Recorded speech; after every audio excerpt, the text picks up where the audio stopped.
In the reflection of a greasy napkin holder, Clara saw it. It wasn't a smudge, and it wasn't a trick of the flickering fluorescent lights. It was a tiny, violent star of crimson light dancing on the man's jugular.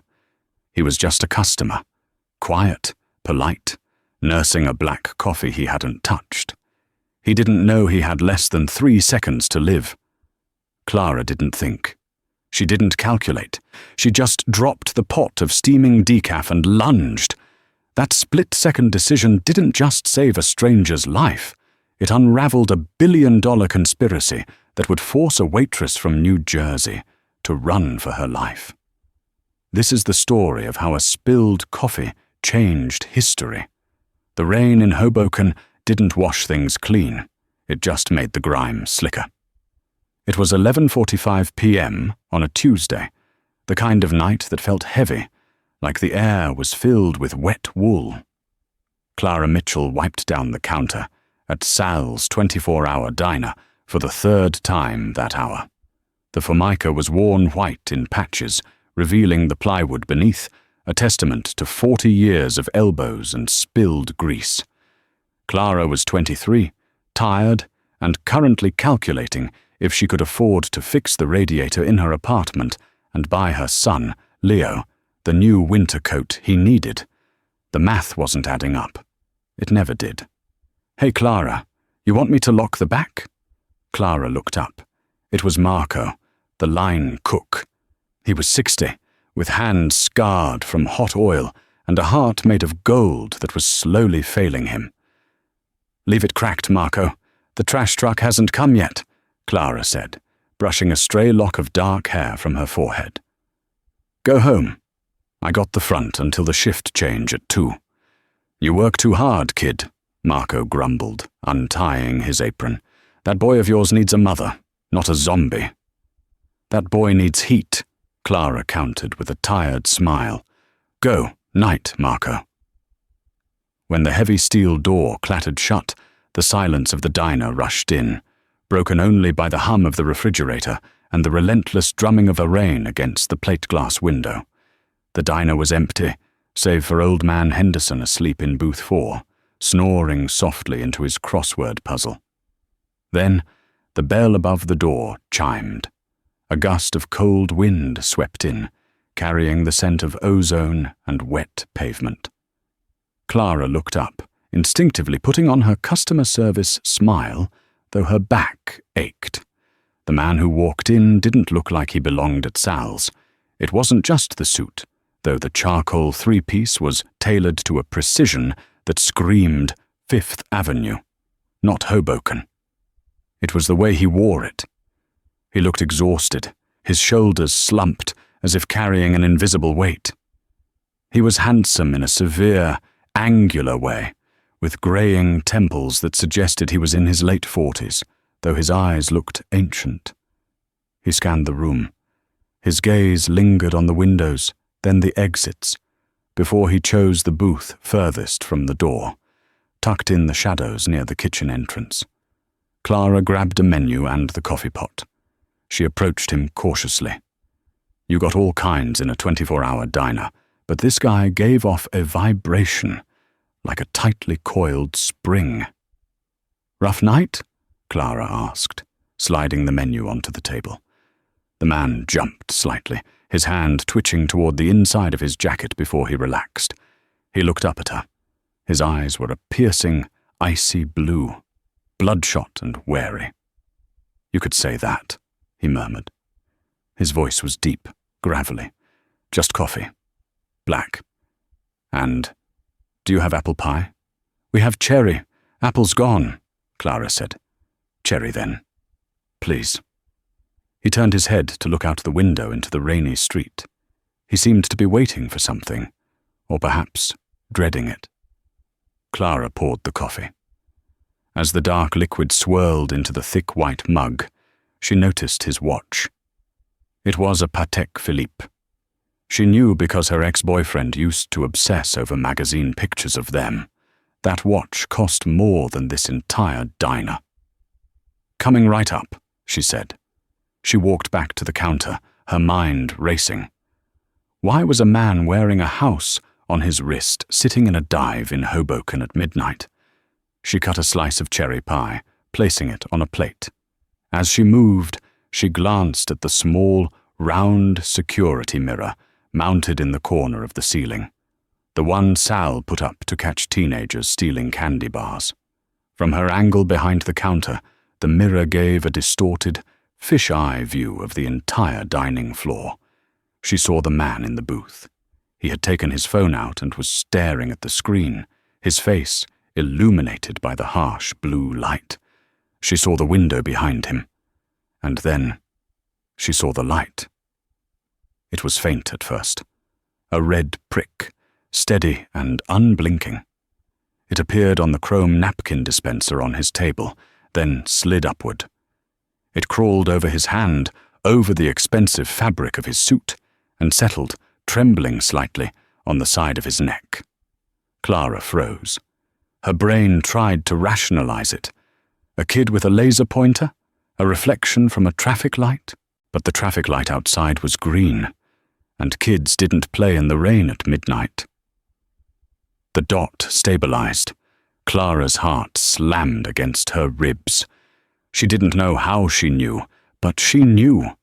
It was the kind of instinct prey animals have when the wind shifts. Do not scream, she told herself. If you scream, he pulls the trigger. She picked up the plate of pie. She picked up the coffee pot again, using it as a prop. She forced her legs to move. She walked out from behind the counter, moving toward his table. The man didn't see the dot. He was typing a message, his brow furrowed in concentration. Clara kept her eyes on him, but her peripheral vision was locked on the window. Across the street, on the second floor of the darkened warehouse building, a shadow moved in a window frame. She was 5 feet away. 4 feet. The red dot was still on his neck, right below the ear. "Sir," she said, her voice cracking slightly. He looked up, annoyed. "Yes?" "Don't move," she whispered. The words barely left her lips. He frowned. "Excuse me?" Clara didn't wait. She didn't have time to explain ballistics or lines of sight. She let go of the pie. The plate shattered on the floor with a ceramic crash. In the same motion, she threw herself forward, not at him, but across him. "Get down!" she shrieked. Crack. The sound wasn't like a gunshot in the movies. It was a dry, high-pitched snap, like a whip breaking the sound barrier, followed instantly by the deafening explosion of the plate glass window shattering inward. Clara and the stranger hit the vinyl bench of the booth in a tangle of limbs. Something hot and wet sprayed across Clara's cheek. "I'm hit!" the man gasped, clutching his shoulder. "Stay down!" Clara yelled, shoving his head under the table. Shards of glass rained down on them like jagged hail. "Crawl! Into the kitchen! Now!" Adrenaline is a strange drug. It makes time stretch like taffy. Clara could hear every individual shard of glass hitting the linoleum. She could hear the heavy, frantic breathing of the man beneath her. She could smell the cherry pie filling mixed with the metallic tang of blood. She grabbed the man by the lapel of his expensive suit. "Move your ass! He's going to fire again!" The man, stunned and bleeding, scrambled on his hands and knees. Clara was right behind him. A second shot thudded into the padded backrest of the booth where his head had been seconds ago, blowing a cloud of yellow stuffing into the air. They scrambled over the cold tiles, past the counter, and burst through the swinging metal doors into the kitchen. "Marco!" Clara screamed. But the kitchen was empty. Marco was gone. They were alone. She kicked the door shut and engaged the deadbolt, though she knew a thin sheet of metal wouldn't stop a high-caliber round. "You're bleeding," Clara panted, looking at the man. He was slumped against the prep table, clutching his left shoulder. Blood was seeping dark and fast between his fingers, staining the grey wool black. "Grazed," he gritted out, his face pale. He missed the artery. "Thanks to you." He looked up at her, his blue eyes wide with shock and a dawning realization. You saw the laser." "I saw the dot," Clara said, her hands shaking now that the immediate motion had stopped. She grabbed a stack of clean bar towels from a shelf and pressed them against his shoulder. "Hold this. Hard." "We can't stay here," the man said, his voice tightening. "If they missed, they'll come in to finish it. There's never just one." "Who is they?" Clara demanded. "Who are you?" "Elias." He winced as he pressed the towel. "Elias Thorne." Clara stopped. The name hit her like a physical blow. Elias Thorne, CEO of Thorne Data Systems, the man who practically invented modern cybersecurity. He was on the cover of Forbes last month. He was supposed to be in Silicon Valley, not bleeding out in a diner in New Jersey. "The billionaire?" Clara asked, her voice rising an octave. "Right now I'm just a target," Elias said grimly. He struggled to his feet, swaying. "My car. It's out back, in the alley. Can you drive?" "I drive a 2008 Honda Civic that starts on the third try," Clara said. "This is a McLaren," Elias said, reaching into his pocket with his good hand and tossing her a heavy carbon fiber key fob. "It's automatic. Push to start. Get us out of here." "I can't just leave. My boss—" "Your boss will have a new diner by tomorrow if you get me out of here alive," Elias snapped. "Or you can stay here and explain to the hit squad why you interfered." A heavy thud against the back door silenced her. Someone was trying to kick it in. "Go!" Elias hissed. Clara grabbed his good arm and hauled him toward the delivery exit. They burst out into the rain-slicked alley. The cold water hit Clara's face, shocking her senses. Parked behind the dumpster, looking absurdly out of place among the trash bags and rats, was a McLaren 650S. It was matte black, low to the ground, and looked like a spaceship. "Passenger side!" Clara yelled. She unlocked the car, the lights flashing orange in the darkness. She shoved Elias into the low seat and ran around to the driver's side. As she threw herself in, the back door of the diner flew open. A figure clad in black tactical gear stepped out, raising a silenced pistol. Clara slammed the door and punched the glowing red start button. The engine roared to life with a sound like a waking dragon. She didn't know how to finesse a 600-horsepower engine. She just stomped on the gas. The tires shrieked, spinning on the wet asphalt before catching grip. The car fishtailed violently, clipping a trash can, and then rocketed down the alley. Pop, pop, pop. 3 distinct impacts on the rear bumper. Then they were out of the alley and onto the main road. "Turn left," Elias groaned, his head lolling back against the headrest. "Get to the highway. Go north." Clara's hands were white-knuckled tight on the leather steering wheel. The car was terrified responsiveness. A twitch of her wrist sent them weaving across lanes. "Where are we going?" "Safe house," Elias whispered, his eyes closing. "Upstate, near Bear Mountain." "That's 2 hours away," Clara shouted. "You're losing blood." "There's a kit in the glove box. Hemostatic gauze," Elias mumbled. "But you have to drive. Don't stop. Don't stop for anything." Clara looked in the rearview mirror.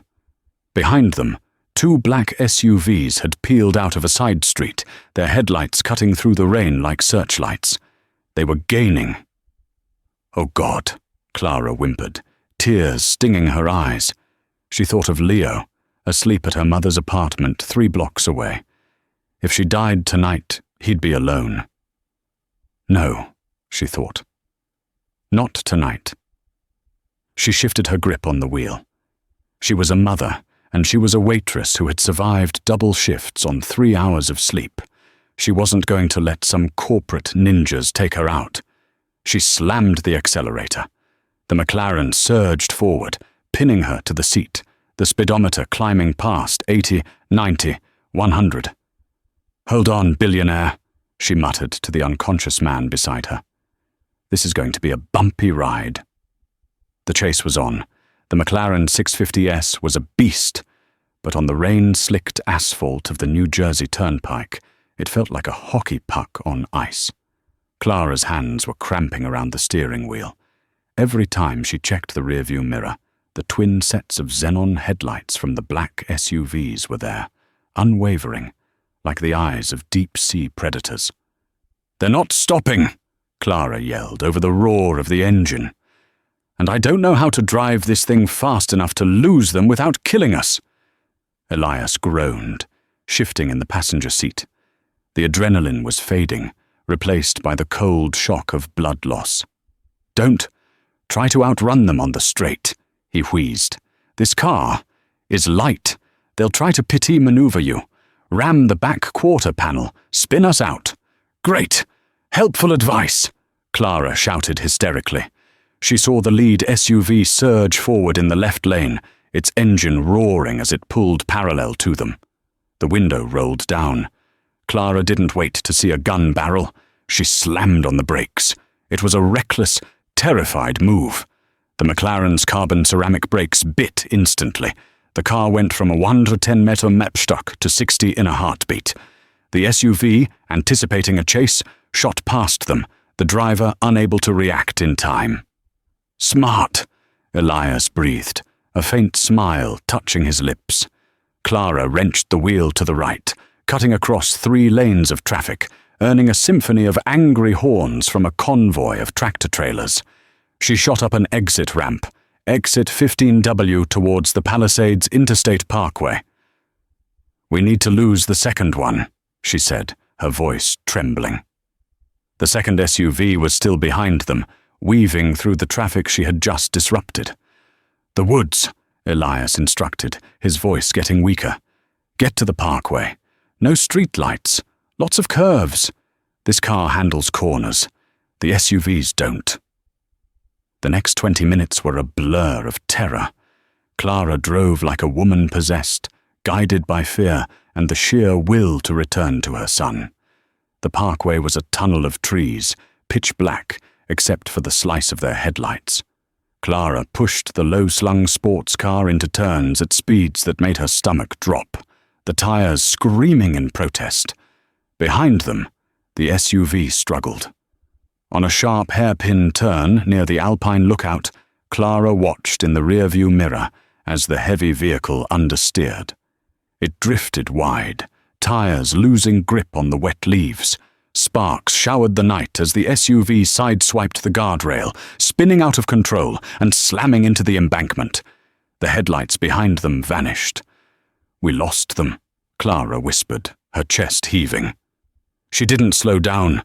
She drove north, deep into the darkness of upstate New York, until the city lights were just aglow in the clouds behind them. 2 hours later, following Elias's faint, delirious directions, they turned onto a gravel fire road near Bear Mountain. The car crunched over rocks and pine needles, climbing steep switchbacks until they reached a gate. "Fob," Elias mumbled. "Press the button." Clara pressed the button on the key. The heavy iron gates swung open silently. The safe house wasn't a cabin. It was a modernist cube of glass and concrete cantilevered over the edge of a ravine. It looked cold, expensive, and impenetrable. Clara parked the car in the underground garage, the engine ticking as it cooled. She killed the ignition and turned to Elias. He was unconscious, his head lolling against the window. The grey suit jacket was soaked through with black blood. "Don't you die on me, billionaire," Clara grunted. She ran to the passenger side. She wasn't a large woman, but years of carrying trays and hauling boxes had given her a surprising tensile strength. She draped Elias's good arm over her shoulder and half dragged, half carried him into the elevator. The interior of the house was stark. Minimalist Italian furniture, floor-to-ceiling windows overlooking the dark forest, and art that looked like it cost more than Clara's lifetime earnings. But she didn't care about the decor. "Medical kit," she said aloud, scanning the room. He said, "Bathroom." She dragged him to the master bathroom, a room the size of her entire apartment, clad in white marble. She laid him on the plush rug. She found the kit under the sink. It wasn't a standard first aid box, it was a trauma kit. Scalpels, sutures, clotting agents, morphine syrettes. Clara's hands shook as she cut away his shirt.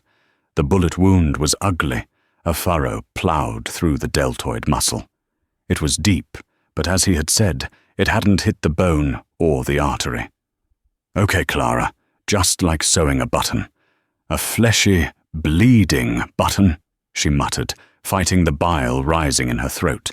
She followed the instructions on the packet of hemostatic powder, pouring it into the wound.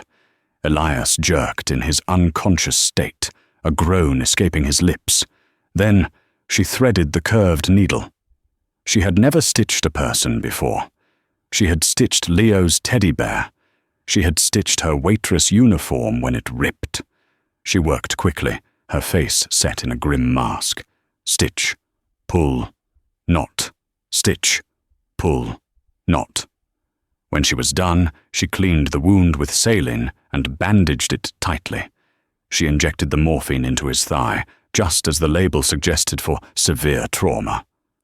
She sat back on her heels, covered in sweat and a stranger's blood. She looked at the man lying on the marble floor. He looked vulnerable now, the lines of stress on his face smoothed out by the drugs. "Who are you?" she whispered. "And what did I just get myself into?" She wandered out into the living room. On the kitchen island, she found a bottle of whiskey. She didn't bother with a glass. She took a swig, the burn grounding her. Then she saw his jacket draped over a chair. A flash drive had fallen out of the inner pocket. It was heavy, made of silver metal, with a biometric scanner on the thumb drive. She picked it up. This little piece of metal was the reason men were dying tonight. She put it in her apron pocket, right next to her order pad. Clara curled up on the white leather sofa, clutching a kitchen knife she'd found, and watched the door. She didn't sleep. Morning broke with a deception of peace. The storm had passed, leaving the forest washed in a pale grey light. Mist clung to the ravine below the glass house. Clara was awake when Elias stirred. She was standing by the massive window, watching the driveway, a mug of black coffee in her hand. She had found a change of clothes in a guest closet, a cashmere sweater that was 3 sizes too big, and a pair of sweatpants. "You're still here," a raspy voice said behind her. Clara turned. Elias was standing in the doorway of the bedroom, leaning heavily against the frame. He looked terrible, pale and drawn, but he was upright. "I didn't have much of a choice," Clara said. "I don't know where we are, and you have my car keys." Elias managed a weak chuckle that turned into a cough. He limped into the room and sank onto the sofa. "Thank you. For the stitching. I checked it. You have steady hands." "I used to want to be a nurse," Clara said, looking back out the window. "Before life happened. Before Leo. Leo, my son. He's 6. Clara's voice tightened. "He's at my mum's. I need to call him. I need to tell him I'm okay." "No phones," Elias said sharply. "They can track the signal. Triangulate the position within 30 seconds. "So what? I just disappear?" Clara snapped, turning on him. "I saved your life, Mr. Thorne. I didn't sign up to abandon my kid." Elias sighed, rubbing his temples. "I know, I'm sorry. But if you call, you lead them to him. Do you understand? These people, they don't have lines they won't cross." Clara went cold. "Who are they?" Elias gestured to the kitchen. "Pour me a coffee and I'll tell you." As Clara poured the dark liquid, Elias began to speak. "My company, Thorne Data, won a contract with the Defense Department 3 years ago.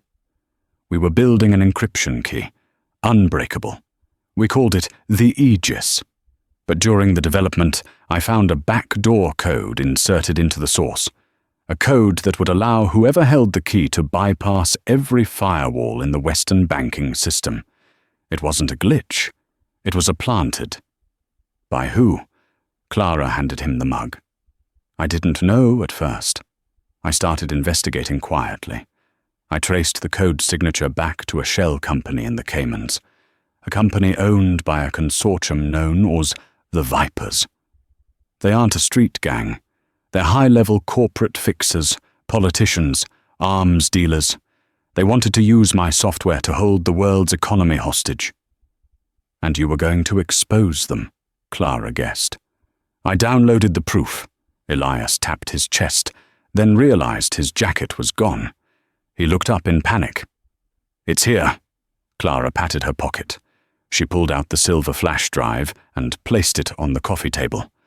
Elias exhaled. That drive contains the names, the transaction logs, everything. I was on my way to the FBI field office in Newark last night.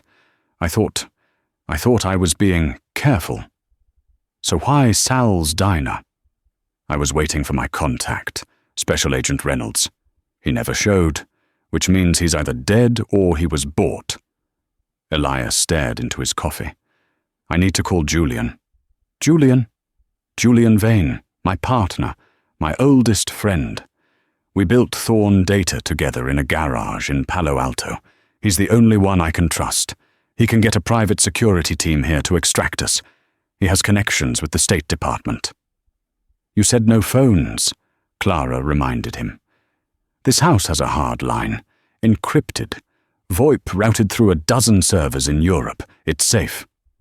Elias limped to a wall panel and pressed a sequence of buttons. A sleek black phone slid out of a hidden compartment. He dialed. Clara watched him, a knot of uneasiness forming in her stomach. She watched his face soften as he heard the voice on the other end. Julian, it's me. Yes, I'm alive. Barely. I'm at the glass box. No, Reynolds didn't show. It was a setup. Yes, I have the drive. I have a civilian with me, a woman. She saved me. Okay. 2 hours. Good. We'll be ready. Elias hung up and slumped back. He's coming. He's bringing a team. We're going to be okay, Clara. Clara didn't answer. She walked over to the large flat-screen TV mounted on the wall and turned it on. She muted the sound. What are you doing? Checking the news, Clara said. I want to see if they found my car. She flipped through the channels. CNN, Fox, MSNBC. Then a local New Jersey news station. The headline banner screamed in red. Billionaire missing. Waitress suspect in kidnapping plot. Clara gasped. Her photo, a grainy image from her driver's license, was on the screen next to Elias's headshot. They're framing me, Clara whispered, horror dawning. They're saying I kidnapped you? Elias swore. It's a cover story, to mobilize the police to find you, and to discredit anything you say if you get caught. Clara watched the screen. The footage cut to a press conference. A man in a sharp suit was standing at a podium, looking grave. He was holding a microphone, speaking to a sea of reporters. We are doing everything we can to bring Elias home safely, the man on TV was saying, according to the closed captions. We urge this dangerous woman to surrender. Clara pointed at the screen. Who is that? Elias looked. That's Julian. He's handling the press. Clara squinted at the screen. The camera zoomed in on Julian Vane. He raised his hand to brush hair from his eyes. On his wrist was a watch, a Patek Philippe. But it wasn't the watch that caught Clara's eye. It was the cufflink. It was a small, silver snake coiled around a ruby.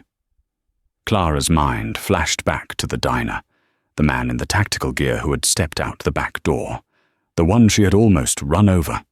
He hadn't fired at her immediately. He had raised his hand to shield his eyes from the headlights. On his finger, over the black tactical glove, he wore a large ring, a silver snake coiled around a ruby. Elias, Clara said, her voice trembling. That symbol on his cufflink, The snake. The vipers? Elias said, confused. Julian wears it as a joke sometimes, an irony. Why? The shooter at the diner, Clara said, backing away from the phone. He had a ring just like that. And when you talked to Julian just now, did you tell him about the red dot? No, Elias said slowly. I just said I was attacked. Clara turned up the volume on the TV. Police reports indicate the suspect may be armed and dangerous, Julian was saying on the screen. We believe she may have disabled the security systems at the diner prior to the attack. He's lying, Elias said. He knows you saved me. Does he? Clara asked. Or does he know that you're alive and he needs to finish the job? Suddenly, the house's automated security system announced in a calm, female voice. Perimeter breach. Sector 4. Aerial vehicle detected. Elias's face went white. Aerial. Julian said he was 2 hours away. He's in Manhattan. That's a 40-minute helicopter ride. He looked at the phone he had just used. He didn't trace the call. He already knew where we were. He was waiting for confirmation that I was actually here. The sound of rotor blades thumping against the air vibrated through the glass walls. It was getting louder.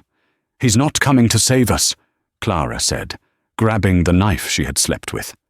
He's coming to clean up the mess. Elias struggled to his feet, pain etched on his face. The drive. If Julian gets it, the truth dies with us. Then we better make sure he doesn't get it, Clara said. She ran to the window. A black helicopter was descending over the clearing, the side doors open. Men with rifles were sitting on the skids. Can you run? Clara asked. I can try, Elias gritted out. Garage is a death trap, Clara assessed rapidly. They'll block the driveway. We have to go down, into the ravine. That's a 100-foot drop, Elias protested. There's a trail, Clara lied. She grabbed his arm. Come on, Elias. You wanted a waitress? You got one. We serve fast. She grabbed a heavy iron sculpture from the side table and hurled it at the back window. The glass shattered outward. The sound of the helicopter was deafening now. Jump! Clara screamed. As the first bullets from the helicopter chewed up the expensive Italian sofa, Clara and Elias leaped out into the cold, misty air, tumbling down the steep, muddy slope toward the rushing river below. The betrayal was complete. Now, the hunt was truly on. Gravity is not kind. Clara and Elias didn't so much run down the ravine as controlled crash their way through it. They tumbled through rhododendron bushes and smashed against saplings, the mud slick under their feet, acting like a greased slide. They hit the bottom hard. Clara landed in a pile of wet leaves, the wind knocked out of her. Elias rolled into the shallow, freezing water of the stream that carved through the gully. Up! Clara hissed, scrambling over to him. She grabbed his good arm, her grip bruising. They have thermal cameras on that chopper. If we stay in the open, we light up like Christmas trees. Into the water. Now. The water is freezing, Elias chattered, his teeth clicking together uncontrollably. His face was the color of old paper. It hides our heat signature, Clara said, dragging him. Move, Elias. They scrambled under the overhang of a massive, fallen oak tree that bridged the stream. The roots created a cavernous hollow, dark and smelling of damp earth. Clara pushed Elias deep into the mud, pressing herself against him to share warmth, though she was shivering violently herself. Above them, the thwap, thwap, thwap of the helicopter rotors grew deafening. A beam of light, bright as a supernova, swept across the forest floor. It cut through the mist, illuminating the slide marks they had left on the hill. The light lingered on the stream. Clara held her breath. She pressed her hand over Elias's mouth to stifle his jagged breathing. The water lapped at their legs, numbing them to the bone. After an eternity, the light swept on. The helicopter banked, circling wider. "They lost us," Elias whispered, his head slumping onto Clara's shoulder. "For now. Don't get comfortable," Clara warned. "The chopper is the beater. The hunters are on the ground." She was right. 5 minutes later they heard them. The snap of twigs, the squelch of heavy boots in mud, voices, low and professional, filtering down from the ridge. "Sweep the sector," a voice commanded over a radio. It wasn't the police. It was military-grade precision. "Target 1 is wounded. Target 2 is a civilian female. Extreme prejudice authorized on the female. We need the drive from the male." Clara felt a cold knot of rage tighten in her stomach. Extreme prejudice. That meant kill on sight. They were going to kill a mother from Hoboken because she poured coffee for the wrong guy. "Elias," she whispered, her lips brushing his ear. "Can you walk?" "I don't think so," he murmured. His eyes were half closed. The adrenaline crash, combined with the blood loss and the cold, was shutting his body down. "Leave me, Clara. Take the drive. Run." "Shut up," she snapped. "I don't leave things halfway done. And I don't leave big tippers." She looked around. The ravine was a trap. If they stayed, they died. If they went up, they died. Their only option was to follow the river downstream, hoping it led to a road or a town before the hypothermia took them. Clara hoisted Elias up. He was dead weight now. She draped his arm over her shoulders and began to trudge through the icy water, staying close to the bank where the tree cover was thickest. For an hour, they moved in a nightmare of exhaustion. Every shadow looked like a gunman. Every rustle of leaves sounded like a death sentence. Then Clara saw it. About 50 yards ahead, a small, dilapidated structure sat on the riverbank. It looked like an old pump house from the 1950s, brick and rusted iron, abandoned and overgrown with ivy. "Sanctuary!" Clara gasped. They reached the door. It was rusted shut. Clara picked up a heavy river stone and smashed the padlock. It took 3 hits, the metal groaning, before the hasp broke. She shoved the door open and dragged Elias inside. It was dark, smelling of rust and mold, but it was dry. Old machinery sat silent in the center. Clara collapsed against the wall, sliding down to the concrete floor, pulling Elias with her. "We need heat," she muttered. She checked Elias's wound. The bandage was soaked through, but the bleeding had slowed. The problem now wasn't the bullet. It was the cold. She stripped off her wet sweater and wrung it out. She did the same with Elias's jacket. It was a meager effort.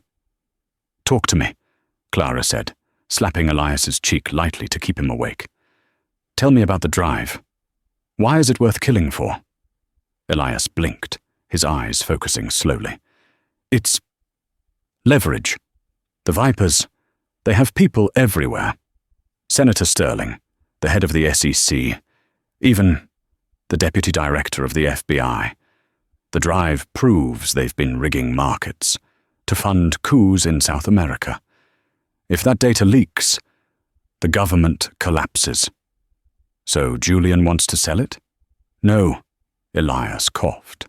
Julian wants to use it. He doesn't want money. He wants to be the kingmaker. If he controls the algorithm, he controls who wins elections. He controls the price of oil. He becomes a god. Clara looked at the shivering billionaire. "Men and their toys," she muttered. "All this power, and you can't even stop a bleeding shoulder." "Clara," Elias said softly. "Why? Why did you help me? At the diner, you could have just run." Clara thought about Leo. She thought about the time her landlord tried to evict them illegal, and how she had stood in the doorway with a baseball bat until he left. "Because I hate bullies," she said simply. "And that red dot, that was a bully move." Suddenly, a noise outside froze them. Crunch, a boot on gravel, right outside the door. Clara scrambled up. She looked for a weapon. There was nothing but a rusted length of iron pipe on the floor. She grabbed it. The metal was cold and heavy in her hand. "Stay down," she mouthed to Elias. She pressed her back against the wall next to the door. The door creaked open. A silhouette filled the frame. A man in full tactical gear, night vision goggles flipped down over his eyes, an assault rifle raised. He stepped in, scanning the room. Clara didn't hesitate. She didn't think about morality. She thought about Leo growing up an orphan. She swung the pipe with every ounce of strength she possessed. Clang! The pipe connected with the side of the mercenary's helmet. The sound was sickeningly loud. The man crumpled like a puppet with cut strings, his rifle clattering to the concrete. Clara stood over him, heaving, the pipe raised for a second strike. But he didn't move. "Clara!" Elias rasped, staring at her in awe. Clara dropped the pipe. Her hands were shaking uncontrollably. I think I killed him." "Check his pulse," Elias said, his voice hardening. "And take his gun. We're not victims anymore, Clara. Now, we're armed." Clara knelt beside the fallen mercenary. He was breathing, shallow, ragged breaths. She hadn't killed him, but he had a concussion that would keep him out of the fight for hours. "He's alive," she said, her voice trembling. "Good. Search him," Elias commanded. He seemed to draw strength from the change in their situation. "Radio, weapons, keys." Clara patted down the tactical vest. She found a Glock 19 pistol in a holster, a combat knife, a radio, and a set of keys to a vehicle. "Keys," she said, holding them up. "It's a Ford fob." "His extraction vehicle must be nearby," Elias said. "Help me up." Clara handed the Glock to Elias. He checked the chamber with a practiced motion that surprised her. "I went to a shooting range for stress relief," he explained, seeing her look. "I'm a good shot. I just never thought I'd have to shoot at people." "Welcome to the club," Clara muttered.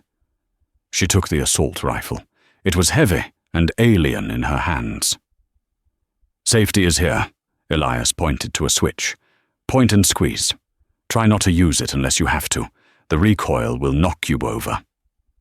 They exited the pump house. The rain had stopped, leaving the woods silent and dripping. Clara clicked the unlock button on the fob. A chirp sounded from the top of the ridge, about 100 yards away up an old access road. "There," Clara pointed. They moved slower this time, but with purpose. They weren't running away. They were moving toward an exit. When they crested the ridge, they found it. A black Ford Raptor truck parked on a logging trail, obscured by bushes.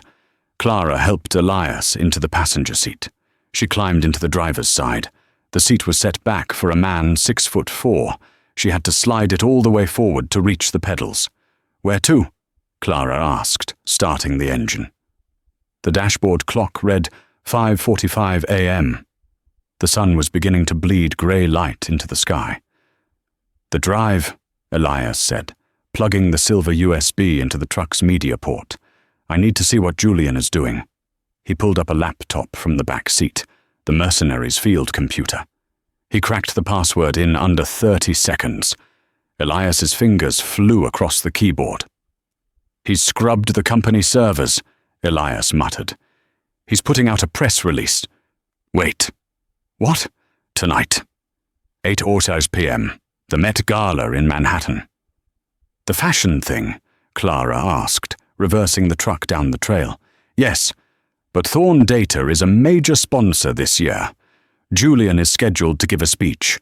He's going to announce the launch of Aegis publicly.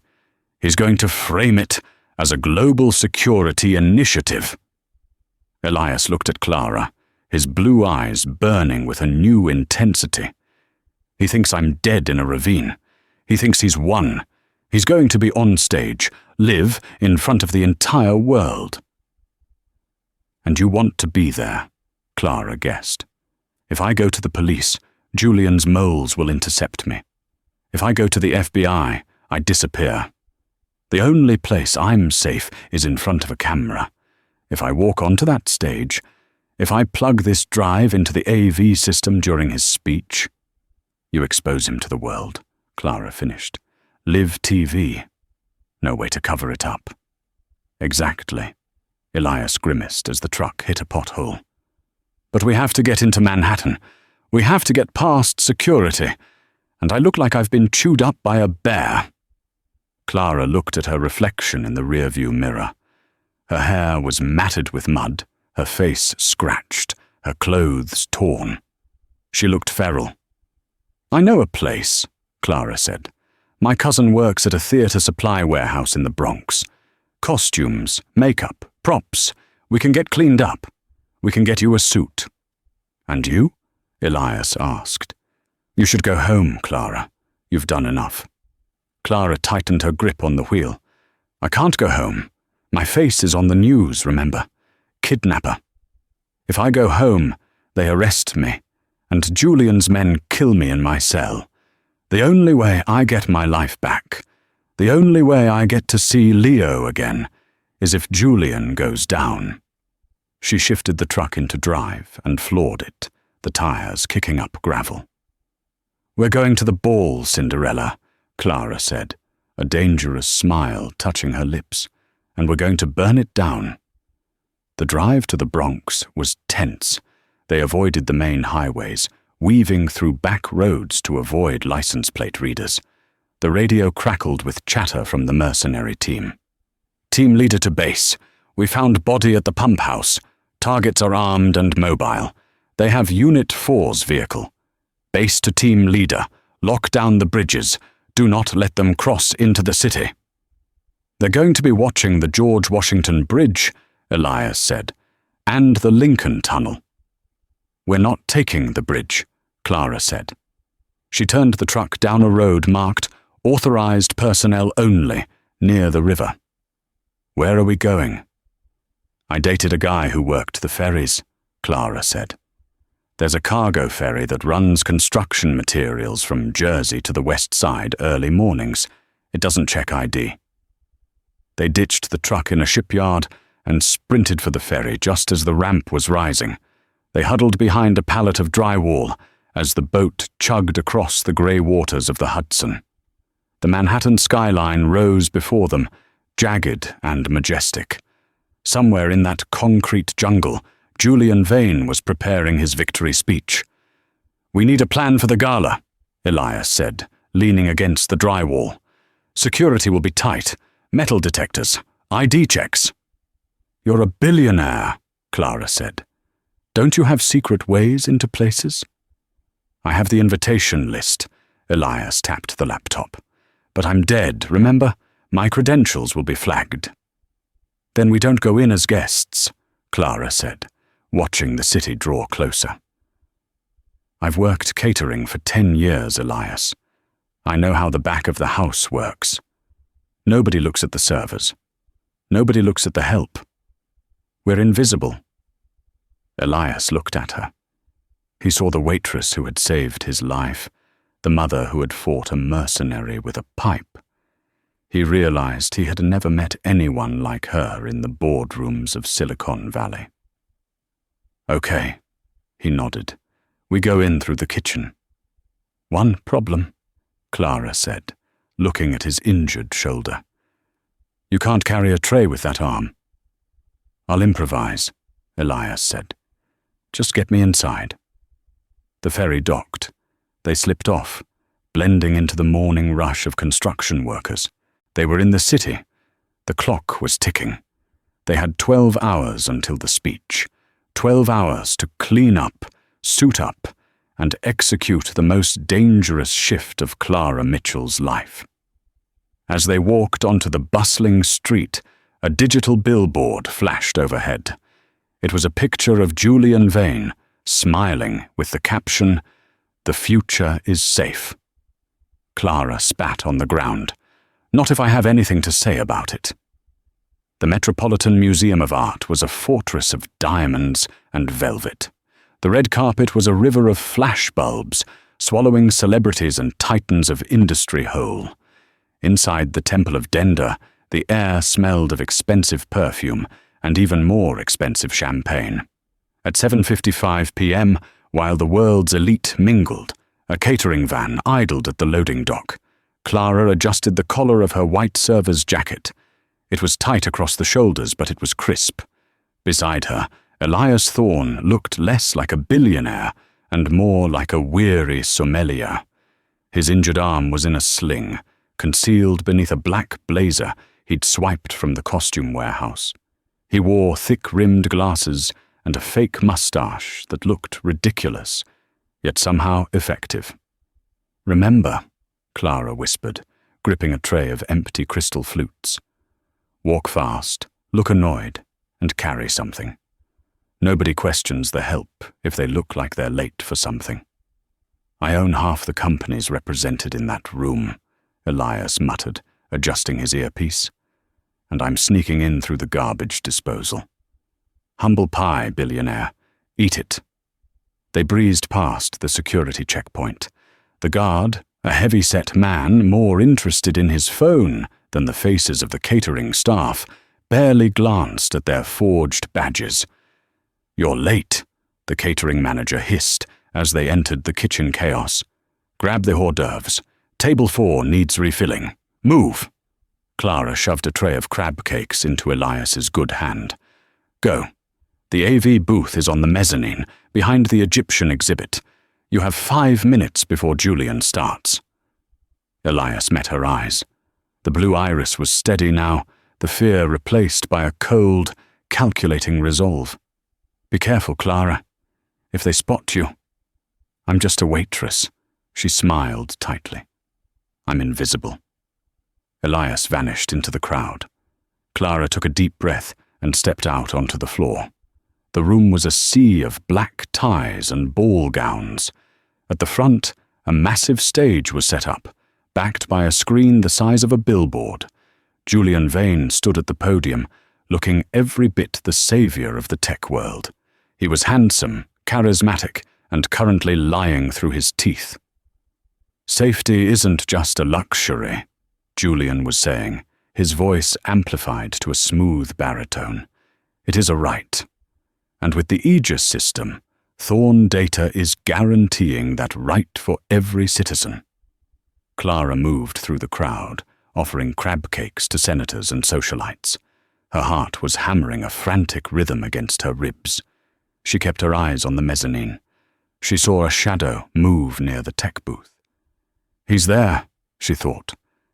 But then, she saw something else. Standing near the stage, scanning the crowd not for drinks, but for threats, was the man with the silver snake ring. The mercenary from the diner. He had survived the concussion. He was here, and he was looking right at her. Their eyes locked across the room.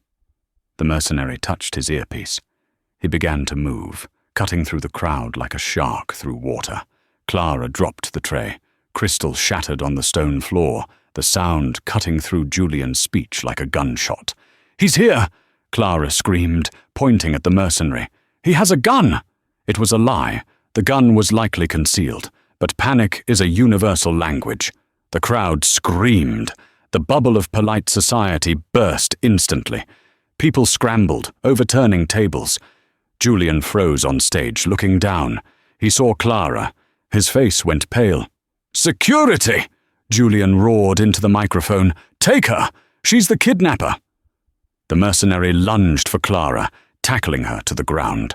His hands were around her throat before she could draw a breath. "You should have stayed in the woods," he snarled, tightening his grip. Clara clawed at his face, black spots dancing in her vision. The noise of the room faded into a dull roar. "This is it," she thought. "I'm going to die on the floor of a museum." Suddenly, the giant screen behind Julian flickered. The Aegis logo vanished. A static hiss boomed through the speakers, deafeningly loud. The mercenary looked up, distracted. Clara used the moment. She jammed her thumb into his eye socket. He howled, rolling off her. Clara scrambled up, gasping for air. She looked at the screen. It wasn't a video. It was an audio waveform. And then, A voice filled the great hall. It wasn't Elias's voice, it was Julian's. "I don't care about the collateral damage, Reynolds. Thorne is getting cold feet. Put a team on him. Use the laser. Make it look like a robbery gone wrong. And once we have the encryption key, burn the data centers. We short the stock, blame the breach on foreign actors, and buy the dip. We'll make billions." The silence in the room was absolute. 500 of the most powerful people on Earth stared at the stage. Julian Vane stood frozen, the color draining from his face until he looked like a wax figure. Then, the screen changed again. It showed a live feed from the mezzanine. Elias Thorne stepped into the light. He ripped off the fake mustache and the glasses. He stood tall, despite the sling, holding the microphone like a weapon. That, Elias's voice boomed, was recorded 3 days ago. Julian Vane didn't build a security system. He built a trap, and he tried to kill me to close it. Julian stumbled back from the podium. "It's a deep fake. It's AI. He's lying." "The digital signature on the file is authentic," Elias said calmly, "and it's currently being uploaded to the FBI, the New York Times, and the SEC. It's over, Julian." Julian looked around wildly. He saw the mercenary recovering on the floor. He saw the security guards hesitating. "Kill him!" Julian shrieked, pointing at the balcony. "Kill him now!" The mercenary reached into his jacket for his weapon. "Don't move!" The shout came from the main entrance. A dozen FBI agents in windbreakers burst into the room, weapons drawn. Leading them was a woman Clara didn't recognize, but whose badge caught the light. "Federal agents! Drop it!" The mercenary froze. He looked at Julian, then at the agents. He slowly raised his hands. Julian Vane didn't surrender. He ran. He bolted off the stage, heading for the emergency exit behind the Sphinx. Clara was closer. She didn't think. She didn't calculate. She just reacted. She grabbed a silver ice bucket from a fallen table and hurled it. It spiraled through the air and connected squarely with the back of Julian's knees. He went down hard, face-planting into the red carpet. Before he could rise, Clara was on him. She planted her knee in the middle of his back, pressing his face into the floor. "That," Clara panted, loud enough for the nearby cameras to pick up, "is for the 15% tip you would have stiffed me on." Elias watched from the balcony. A slow, genuine smile spread across his face. The flashbulbs erupted. The scandal shattered the corrupt elite, sending Julian Vane to prison for life. But the true ending happened on a quiet Hoboken street. 6 months later, Clara stood before the Silver Spoon, her own restaurant built on the foundation of the old diner. A familiar black McLaren pulled up, and Elias Thorne stepped out, no longer a target, but a friend. He had secured a trust fund for Leo and the deed for Clara. "I just need a place for coffee where nobody shoots at me," he joked. Clara smiled, flipping the sign to open. They had survived the fire together. What a journey. Clara proved that real heroism is just gut instinct and a brave heart. If you loved this story, please smash that like button and subscribe, so you never miss a video. What would you do if you saw that red dot? Let me know in the comments below.